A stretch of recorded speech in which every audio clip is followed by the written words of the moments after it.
what y'all feel about this whole removal of Miles Morales from the MCU at bare minimum for the time being. Now, listen, context provided.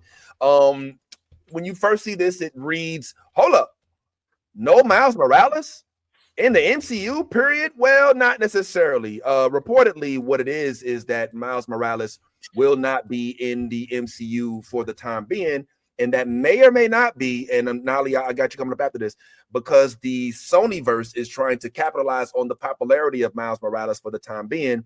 And once that is usurped, then they will go ahead and pass whatever remains in the offering bucket from Miles Morales over to the MCU for them to squander it. What say you, Manali? Is that what you feeling too? Look, Sony is like that ex you can't get rid of that pops up all the time. Like, didn't I block you? Where did you come from? Like, what sense of delusion? What illusions of grandeur do you experience daily that you think you have the capabilities to carry Miles Morales? Spider-Verse aside, because animation is great. Y'all taking too long to come out with the last one, and I don't like that. But like, look at your last live action projects. Miles deserves to be live action. Don't do that to that baby. Don't do that to that. You're gonna ruin it for everybody. You're gonna ruin it for your wallets, and then it's ruined for everyone else because then you can't make a deal like you did with Spider. Look how good Spider-Man does because you made a deal. You came tail tucked between your legs, made a deal. And look, it made you money. You made money so that you could keep making bad movies. Let's just let go and let God, okay? Finish your little cartoon. We're gonna enjoy the cartoon, okay? And then make a deal with Marvel so that they can bring Miles in the right way, because I am tired.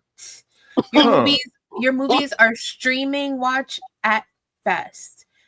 Wow. Okay, and I'm not paying for that.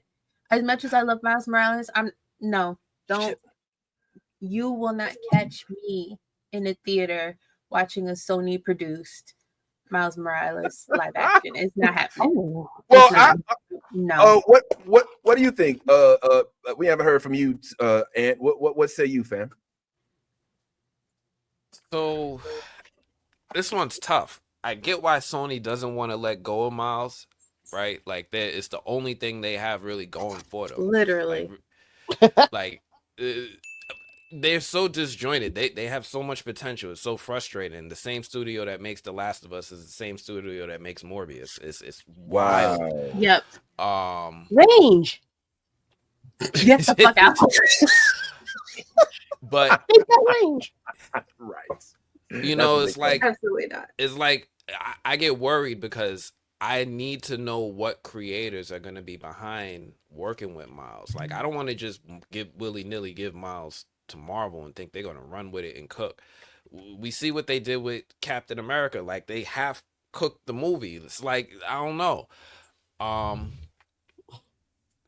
It depends on what people are working on it, honestly. I honestly don't care what studio's doing it as long as the right people. If they keep the Spider-Verse people working on it, doing a live action, they would really work. Yeah. That would eat. Facts. Well, I was wondering if I could come in here and maybe play devil's advocate. Devil's advocate? You better not. Better not. I'm just wondering if I could come in and play a little devil's advocate right quick. Now, why do you have that laying? Why do you have that laying around? I'm just saying, I may or may not.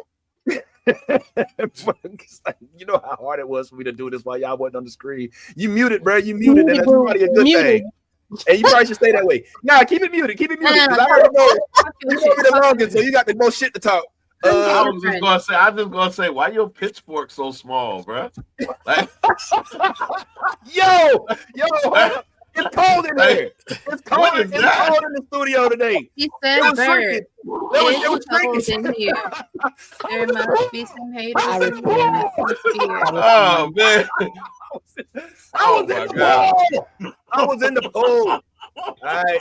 All right, let me come over here and I can't get this thing tied up, man. I'm sorry. All right, well, let me come in here and play a little devil's advocate, right? All right, so what if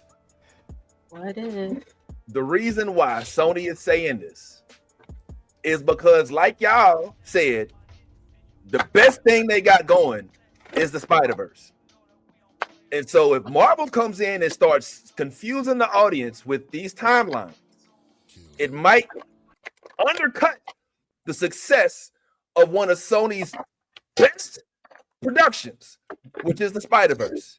And they are just coddling and comfortable and careful because they know that all their movies suck, which is why they said no more to all of the other villain movies, and are now latching on to the Spider-Verse for dear life, because they know it is the only pot of gold that they have in their collection of gems. And so they saying, look, Marvel, we know y'all finna fuck this shit. We know y'all finna go ahead and take Miles to the next stratosphere. But before you do that, let us go ahead and release our last. I think it's across the Beyond the Spider-Verse. Let us go ahead and put out Beyond the Spider-Verse first, and then we will come back and let y'all go ahead and fuck it up however y'all normally do it. What if that's what's happening? What if it's not just we just hate, for Marvel to have it? What if it's just like, yo, all right, we get it, we concede. Nah, we get it. Y'all are better. We get it. We suck at making movies. The only little thing we got going for us is this Into the Spider-Verse. Can you please just let us have that, Marvel? Please, like, come on, just calm down. No. Yeah, I was just about to say that. What if it's not as complex as you're making it? What if Sony has a number and Marvel just has reached that number? Yep. What if? Because I don't think Sony gives a fuck if Marvel fucks it up or doesn't fuck it up after they release it. Like, you know what I'm saying? It's like that's on you. But we've been able to have success with our Spider-Verse, and that's always going to be something we can fall back on as well. We did have success with the animated side. I think, as with any business, money and making a profit should be at the top of your priority list. So I think that Sony has a number, and that number goes up as long as they keep holding out on Miles. And fans like us have these conversations where we keep talking about how much we want Miles to be live action and we want Marvel to do. Oh man, those conversations are heard by Marvel execs. They do go in comment sections, maybe not ours, but they do go in comment sections and listen to the comments of fans. So I think at this point, Sony is like, look, this is our number. If you're not gonna come with at least this number, then there's nothing we have to talk about. So that sounds more like back up, back off, back off, Marvel. Unless you're coming here to talk real dollars and cents, don't come over here asking me about Miles anymore. Because this is our number. If you don't have that, if you're not willing to spend that number, and that price is going up, by the way. The more and more y'all sit there and hold off, that price is going up. You know what? I think that's true, because remember, we almost didn't get the second Spider-Man because Sony held out on negotiations with Marvel to get more money. True. And we almost didn't even get the crossover where they had Donald Glover and all that other stuff. What's going on, Ant? I was going to add to that the way the split works. So, like, just piggybacking on what Nali and what Ty was saying, the split used to be, I think it used to be the box office. Marvel was getting like 30% and Sony was keeping 70%, and that was before they restructured the deal. Disney wanted to start making more of the money because they have to invest half of the money in the production. It's like some weird split. Like, they split the amount of production, but the box office, it wasn't being split evenly for the live action films, for the Tom Holland films, for the animated films, and for everything that they make independently. They keep 100% of the box office. So wow. I didn't mention it before, but like that's kind of is why they want to keep this Miles thing in house. Like, They messed around. They put out the first one. They didn't think it was going to do anything. And then boom, it's getting nominated for Academy Awards. Didn't do crazy in the box office, but it's getting Academy Award recognition. Second one did numbers and it got Academy Award recognition. They stumbled into something that they didn't know was going to be great. Yeah. And Go ahead. Yeah. So, and that's why they don't want to just hand it back over to Marvel, because if they do, then it falls into the structure of that deal where they have to share a higher percentage of the box office with Marvel for putting in the production money. It's go ahead. Sorry, if you look at it as strictly just a money standpoint and long-term money, they can get their 80 million now, but how fast is that money going to run out? We are in a bit of a bind when it comes to money. For everybody right now, whether you're a corporation or an individual, times ahead is looking tight. So it makes more sense for them to hold out until we, I guess, get closer to the end of whatever rough patch we're about to go through. I'm not giving that shit up. If I'm Sony, I am not giving that shit up at all. I want it to be at its most lucrative, because this last movie is absolutely going to bump up the price, and I can't see them not asking for keeping the price the same, whether people are in financial problems or not. But Disney's always going to have it. It's just how bad do they want it? So I think they're right financially to hold on to this project as long as they possibly fucking can. I feel like I hear what you're saying, and I think it's a version of what I was saying as well. But I also think that there's a median somewhere in here to kind of take the devil off and just kind of go back with mainstream. I think that there was a way to do this where they didn't have to say completely off limits, where they said not too much, where they said, look, a sprinkle, not a tablespoon.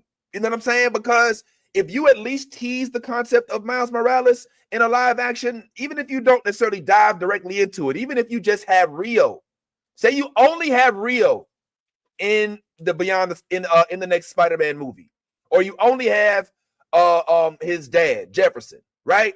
Then you've at bare minimum, which is probably what I'm assuming they may do, hint, because you see that they had Aaron in Homecoming already, right? So if they make it so that they tease him, but don't introduce him, then I think that they could split the uprights with regard to giving Sony their ability to capitalize on the Spider-Verse, and meanwhile still capitalize on the popularity of Miles Morales, because Miles Morales, and I'm going to say this, and I've said it already before, and I don't think people believe me, but I truly believe this, guys, and I truly believe this. Miles Morales is not going to be popular forever. He is not going to maintain the same level of popularity that he had when he first was introduced by Brian Bendis to us. He's not, and neither is Wakanda, for that matter. Both of these have shelf lives. There will come a time when folks will turn their eye and be like, oh, Wakanda, can we get something else? There's going to come a time when folks, they're already doing it. They're going to be like Miles Morales, oh, the dude that's not fully black. You know what I'm saying? The dude that they're trying to press on us that's biracial. Like, we can't get a regular full black guy. Like, those times will come to fruition if you keep on holding out on these projects. They're not going to be popular forever. They won't. Now, Spider-Man is crossover into multiple characters and multiple generations, right? Peter Parker, Miles Morales, Aaron Aikman, Jessica Drew, right? But the Miles Morales window is closing, folks. It is closing. All right, so you better go ahead and get that man out before folks be like, why are we even looking at this? He ain't even black. I already see it in the comments. We did a poll asking which one of these Marvel characters you would get rid of. And Miles Morales was one of the ones that was like, yeah, we're cool with the half-breed type thing. Now, whether you agree with that or not, I'm not sitting there saying that that's what I feel, but I see the bubbling already matriculating in some of the mindsets of the FBA community, FBA or whatever. So I don't know how y'all feel about that, but I think it's real. I think it's real. First of all, the opinions of the haters, I'm never going to acknowledge them or even put them in a position to feel as though their theories or their opinions matter, because they don't. But I will say this. I don't agree with the idea that he won't matter. I think that as long as you keep doing iterations of him, doing movies with him with the Spider-Verse, then he'll stay relevant. I think being irrelevant is being absent.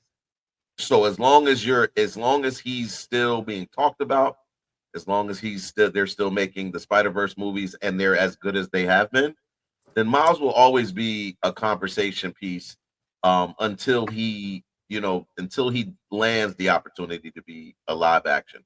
So I don't agree that he'll disappear. Just like I don't agree Superman will ever disappear, Spider-Man will ever disappear. Hold up. Don't change my words. No. Well, you said I didn't say disappear. I said no. window is closing, and I said popularity is declining. Okay. I think it also has to do with the fucking vibe. Miles's vibe eats. I mean, what they're doing, at least with the Sony version of him, I want that vibe, especially now, all the fucking time. I want that vibe in Marvel right now. It's not happening. I will be always hungry for the what are we doing? Let's make this shit pop. I'm not trying to wait around. I need to go get this. I need to make things move. But that's a New Yorker in me. Anyway, I just think that I felt that.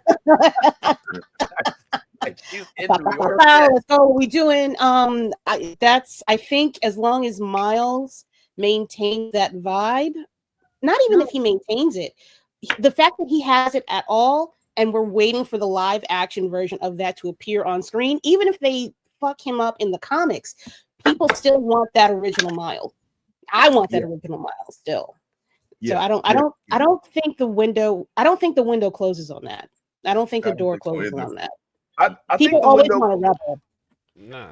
Listen, I don't think that the window closes on the opportunity for Miles to be utilized in a theatrical format, period. What I do think is possible is that the full potential of the Miles Morales popularity, when it is bubbled at its peak, may be overshot, perhaps. Now, we can't say the same thing about Black Panther. I'm just going to keep it real. Black Panther had been out since 1960, was in the comics, and 1962, and there had not necessarily been a clamoring for that project, even though when we saw it coming, we was like, oh, hell yeah, we ready, we want it. Miles a little different. Almost as soon as he hit the pages, it was like, oh, we want to see him on screen, because we had already had a live action Spider-Man in Tobey Maguire at the time he was released. Oh, it wasn't even Tobey Maguire, I think it was Andrew Garfield, because I think Miles came out in 2011.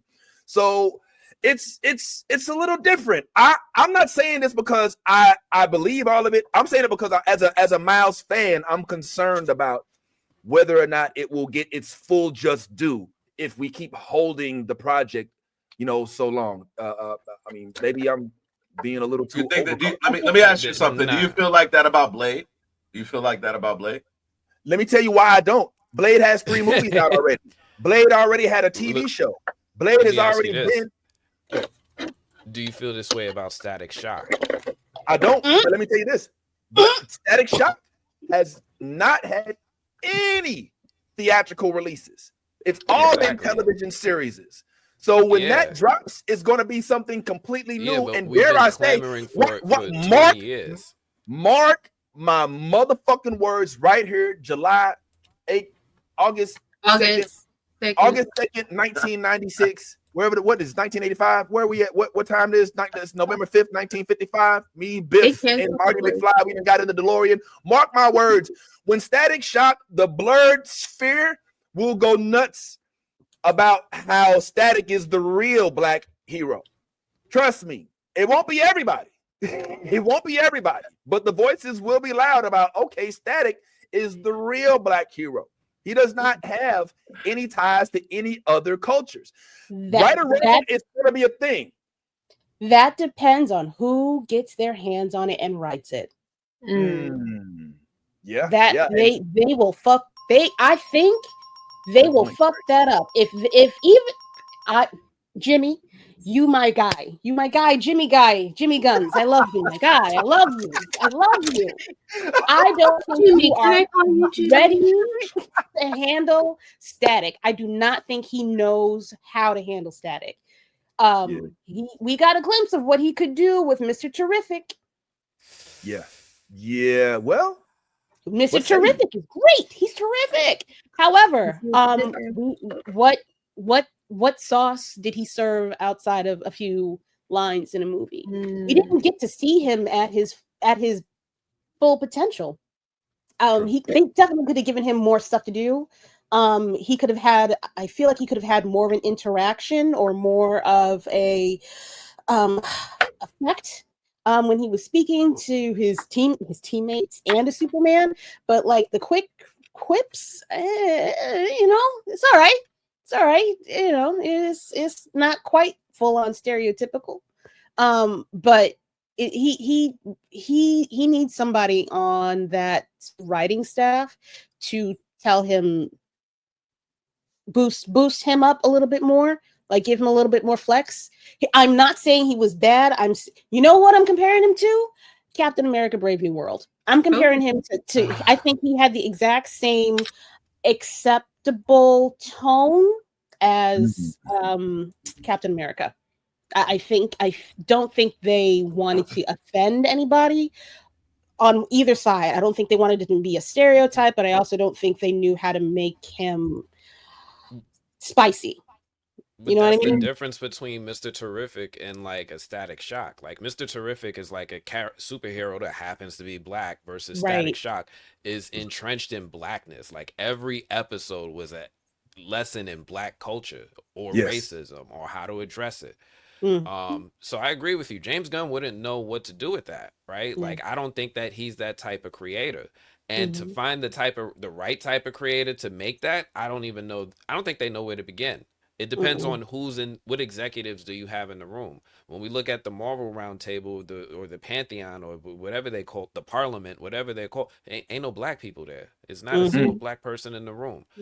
Thankfully, there's some hope with James Gunn because he doesn't have something officially called the Parliament. He has a writer's room, but he does have black women in the writer's room. So go ahead, Ty. I was just going to say also to piggyback off what Ant just said. One of the things that makes me a little bit more comfortable with James Gunn is that the DCU is still kind of in its infancy, and so you're still developing as opposed to the MCU, who is already pretty established and already kind of set in their ways. I think with James Gunn, you want to do good so bad, right? You want to get everything right so bad that I think that is enough to make you understand I don't know enough, and I need people around me who know more. So I think that the fact that there has been speculation and whispers about him talking to Ryan Coogler, him saying he's had conversations with Ryan Coogler. If you don't know how to do it,